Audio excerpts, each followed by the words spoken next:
Welcome. So today we are talking about student privacy. And I am so thrilled because today we have with us, coming all the way from DC this morning, we have Tyler Park, who is Policy Counsel with the Future of Privacy Forum. You can find out a lot more about him and his wonderful background at privacypiracy.org and also at his website at the Future of Privacy. It's fpf.org. So Tyler, thank you so much for joining us. Thank you for having me. I really appreciate being on. It's wonderful. So Tyler, first of all, tell us, how is it that you got into student privacy and your interest in that?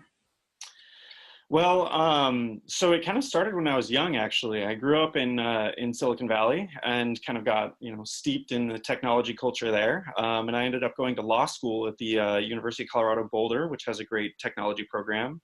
Got interested in technology privacy, technology policy, moved out to Washington, and I learned about the Future Privacy Forum actually when I was out here. And it's an organization that is centrist, and that's a data positive organization. And what we try to do is really be thoughtful about new uses of technology and how they impact people's privacy, and just try to be voices of kind of reason on a lot of the topics that are raised by technology use today. So I've been leaning in and very excited to be doing it ever since. That's great. So let's talk a little bit about some of the ways that school systems use data, student data, and what do you think about that? Well, schools kind of use a variety of data in a variety of different ways. And that's everything from kind of enrollment data. That's when you enroll in school, they collect your name, address, telephone number, things like that, all the way to tracking student performance, running learning management systems, tracking health and discipline, and providing kind of huge amounts of resources that are available online. And so, schools are using all sorts of data these days. And one of the effects of that has actually been to really improve student learning and student outcomes. Yeah, so there's some good things that really happen from it, but what are some of the concerns that we would have about the student privacy and the lack of it? Well, it kind of depends person to person, exactly what a person's sensitivity for their own data use is. And there are kind of special concerns in the school context as compared to kind of like a regular consumer context. For example, students, when they go to school, don't necessarily have a lot of choice or a lot of insight typically into how their data is going to be used or what it's going to be used for. And so the privacy concerns there can be that, their people aren't kind of willingly giving over their data, but even beyond that, there are real concerns that, data that's collected might be misused, for example, to deliver advertising to students within the context of schools. And there are kind of a lot of others, but I mean, the school context is kind of a special context because typically it's a safe space for students to learn and to grow. And we really want to keep it that way. And to share, right? And we also worry about, such things as, identity theft and securing and making sure that the data is protected. What are some of the laws that we have regarding student privacy right now? So there's kind of a lot of different laws that protect student privacy. The main one is a federal law called FERPA, which is the Family Educational Rights and Privacy Act. And what that does is it's a law that protects student records. So anything that a school collects and then a school shares as part of its in its role as a provider of educational services, that is protected by that law. And what FERPA does is it gives parents rights. It gives parents rights to access and to correct those records.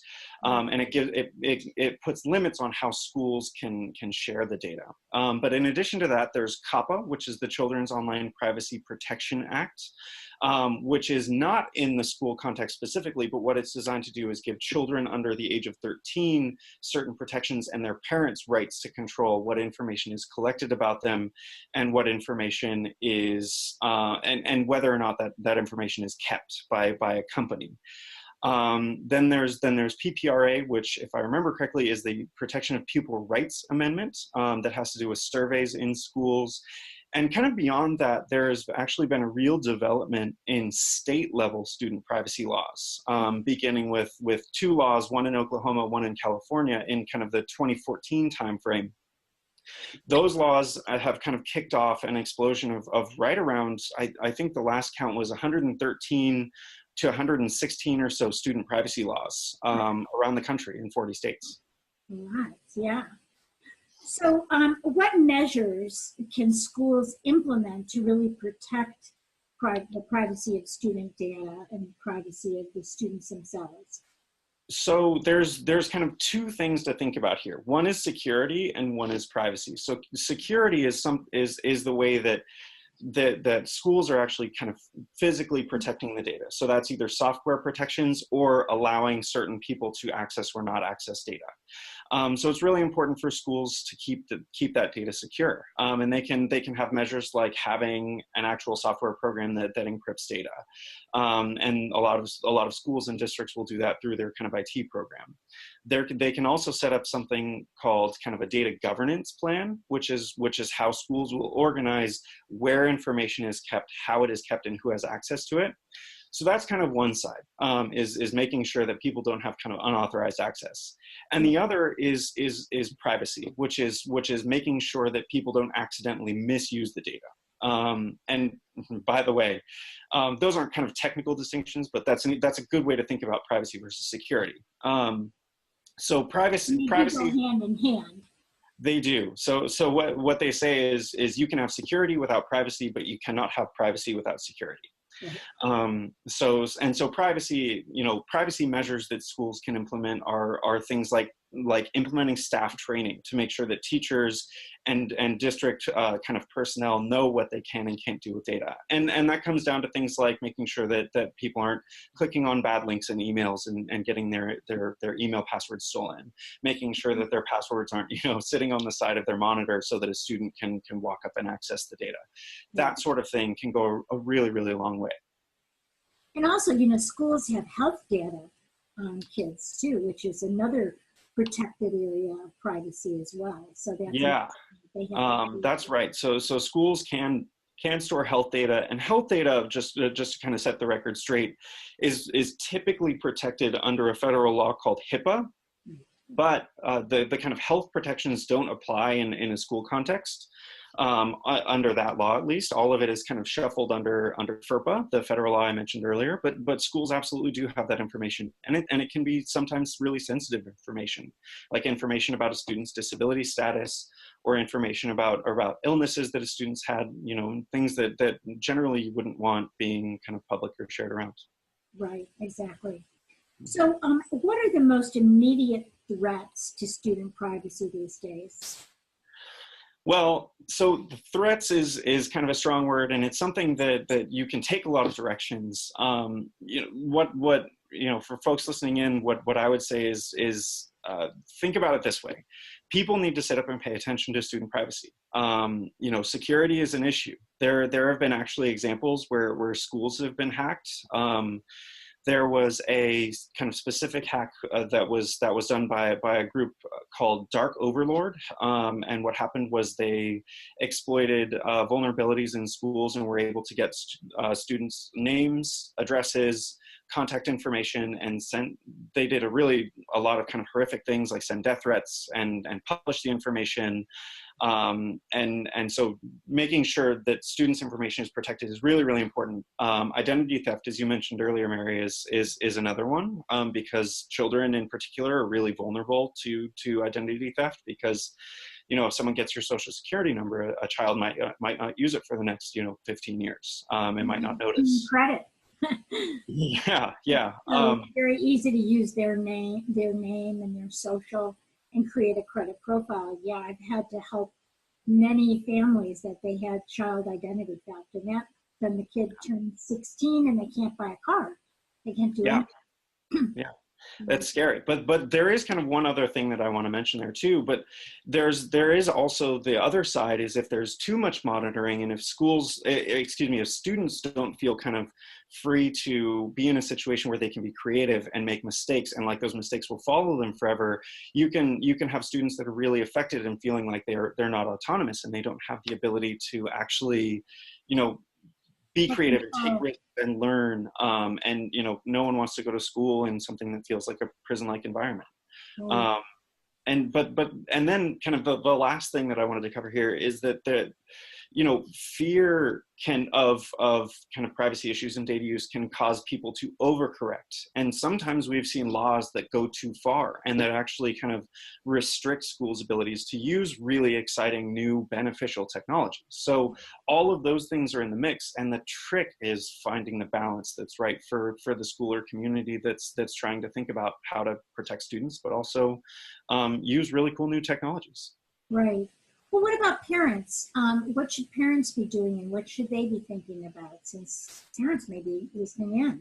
Right. No, I mean, that's a great question. And a lot of the changes that we've seen in student privacy have actually been driven by parents who are concerned, who are risk averse, and who are asking all the right questions. Mhm. And so, you know, first things first, I mean, schools have a lot of different priorities going into kind of the conversation about how to protect student privacy. Schools have to worry about, you know, performance, discipline, whether they're keeping their students safe. And so this is kind of one of a number of Yeah. competing concerns. Yeah. But parents should absolutely have the ability to ask questions about how their children's data is being kind of collected and used, and get kind of straightforward answers. One of the things that we've seen that's most beneficial for everybody is when there's a sense of transparency and a sense of trust. So parents should be able to ask questions and get answers that make sense to their questions. And you know, folks in schools, the best way to kind of approach student privacy and dealing with answering those questions is just to be straightforward and honest about the practices that are in place. You know, so parents should be able to ask these questions. Right, right. So how are teachers and school staff treated to protect, you know, what should they be, how are they trained and how should they be trained so that they are part of the whole process of protection? Well, what I will say is it's a really important thing that staff, including teachers, get the training that they need. That's actually one of the best ways to protect student privacy, especially from breaches and unintentional kind of disclosures. So, you know, one of the ways that we've seen it done really well is actually the state of Utah wrote a student privacy law and included funding in that law that created a state level agency where there are actually folks whose job it is to specifically go around and provide materials to teachers, and actually they caravan around the state and go to the big districts and provide kind of in-person training. And it's a requirement in their state law that folks have to go through kind of a meaningful training once a year on student privacy. That's been kind of one of the most successful approaches that we've seen, but this can also be done by districts or by individual schools. You know, folks who are concerned, if you use the kind of free materials that are out there, the free resources that are available in Utah and you know, through my organization and kind of a number of others, there are ways to kind of use free resources and provide that training. And it's absolutely crucial that happens. I know that Dan Solov has this Teach Privacy program as well. Right. He's very much into that. Now, even though we're sitting here on the campus at the University of California, Irvine, a lot of the things that apply to K through 12 really still apply to university as well. We have to worry about university students, although usually they're 18 or over when we're talking to them. But a lot of these issues really do apply to our universities as well, don't they? Yeah, they do. One thing that a lot of folks don't know is that the kind of laws, for the most part, the laws that I was talking about earlier, especially FERPA, do apply in the context of higher education. And in that case, it's a lot less parents who are involved, because FERPA has kind of an age gate where students who are 18 or older have the same rights that their parents did when they were in K-12. So they have the right to access their data. and to correct any records that the school has that pertain to them. You know, that's such an important issue. I should just tell you quickly this story that my former husband wanted to go to medical school. And what happened was when he applied for medical school, no, I'm sorry, at first he was going to go to law school. And when he applied, we didn't know this, but there was another Joel Frank, and they sent out the wrong records. And we didn't know because they didn't give us a copy, even though we asked for it. Oh, And no. we didn't know about this till he was rejected by every school except NYU, who said, wait a minute, your social is different than the social on these records. They found it. But anyway, long story short, he decided that it must be fate, and he went back to medical school instead, and he's a doctor. But that was a pretty horrible experience for us when he was graduating from college and wanting to go to medical school. They just sent out the wrong records and didn't give us a copy. Yeah, So, I believe it. yeah, so you know, there are so many errors. We know even with credit reports there's errors. So you can imagine the errors and how important it really is for parents and students to get copies of those records just in case somebody is mixed up with someone else. It happens more than we would imagine. Yeah, and having the rights kind of there in federal law to be able to go and do that is I think really a good protection for folks, and it's something that is meaningful and that people should know about. Yeah, yeah. Let's turn now to school safety, and what kind of measures are there to protect students physically, and you know, that impact, how does that impact the situation? Tell us a little bit about school safety. Yeah, so just to kind of level set, you know, school safety has been a really important cutting edge kind of conversation that's been happening in the student privacy world and in the education world more broadly. I mean, in following kind of a series of really horrific school shootings, schools really understandably have taken steps to try to protect their students, and those are kind of important steps to take. But there also have been kind of questions raised about making sure, well, there have been kind of conversations about how to make sure that those measures which are designed to protect students are, one, effective, and two, they aren't kind of trampling the rights of those students. In other words, they're protecting students' privacy. So schools have done kind of a number of things, and these can be kind of basic security, physical security kind of measures, like bringing in metal detectors or video cameras to surveillance issues. Yeah. Right. So those are kind of one. But schools also kind of have increasingly been doing things like monitoring students' devices and social media usage in order to identify potential threats or students who need help. And those are things where the questions of how far is too far are really hard to answer. And they're things that schools really need to think carefully about, and to make sure that they're working with the communities that they serve to be sure that you know, when they are taking measures that they do need to take, they're kind of doing the minimum amount that they need to get what information they need, and then they're protecting students at the same time, from things like constant monitoring, feeling surveilled, from being flagged for discipline for things that, you know, might have been misunderstood or taken out of context. Those sorts of things are really challenging, but they're really important questions. Yeah, and they are challenging because a lot of this stuff goes on, for example, even the bullying can go on in the social networking, and that's out of the school's purview. But, you know, how far does the school participate when the kids do come to school? It's a big challenge for them, isn't it?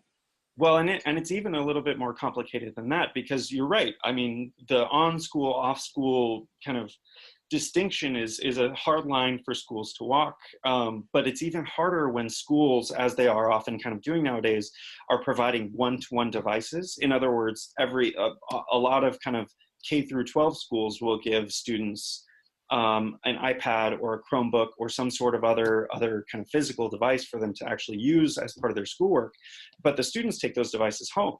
And then there's a question of the schools monitor those devices typically at school, because they're required to under federal law, a law called SIPA. But then there's a question of when do you turn that surveillance off? Is it when the students are home? Is it when they're in the school bus?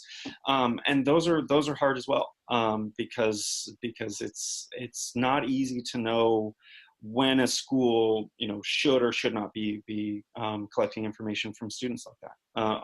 And the intentions can be good, but the privacy the privacy consequences can be hard to navigate as well. Yeah, and I think what's a challenge is when parents find out that their kids are bullied, they go to the school and they say, do something about this, because the kids go to your school, and even though it's happening online at night, you have a duty. And I think it's a huge challenge, that line of division.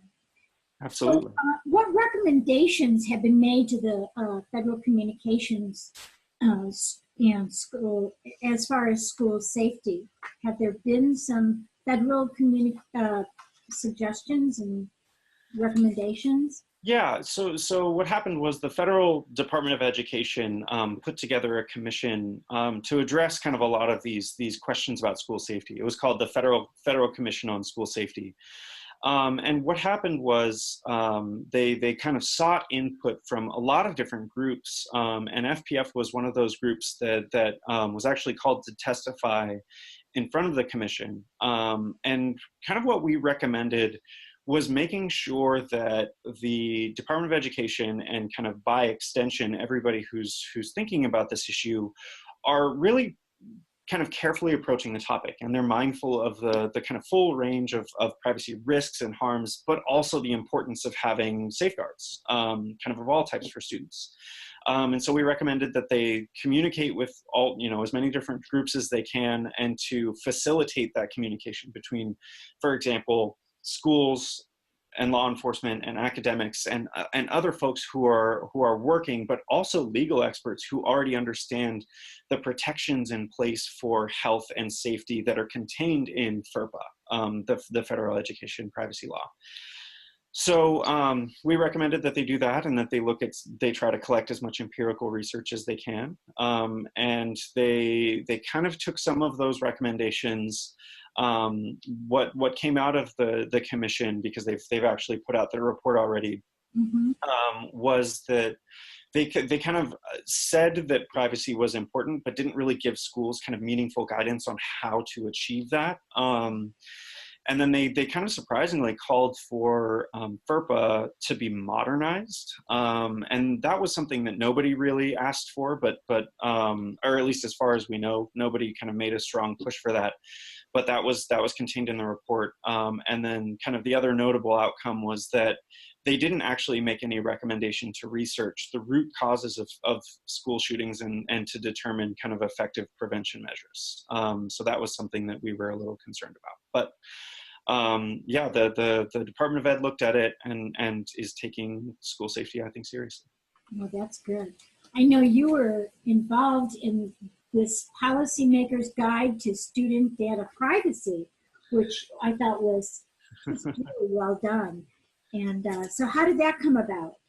Yeah, so, one of the things that's happened is kind of like I mentioned, from 2014 on, at the state level, there's been a really large and robust interest in student privacy and protecting student privacy. And so, like I said, 40 states have passed laws, but also, they're continuing to do so and continuing to update those laws. And what we've heard is that there was a real lack of resources and of support for the policymakers who are actually trying to go out and write those laws. And so what we did was we worked with 7 other fantastic organizations that are in kind of the education and data world. And we put together kind of everything that we could think of that's out there already that has to do with student data privacy. So it lists all the federal laws that are on the books. We go through a lot of the state law trends. We talk about where states have kind of run into trouble in terms of having unintended consequences of their laws. And so we really try to make kind of as unbiased and as kind of information heavy a guide as we could for those folks to rely on.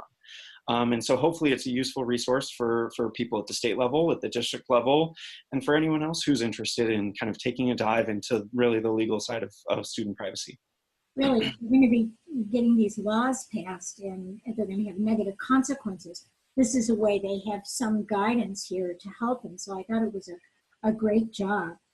So Well, thank you.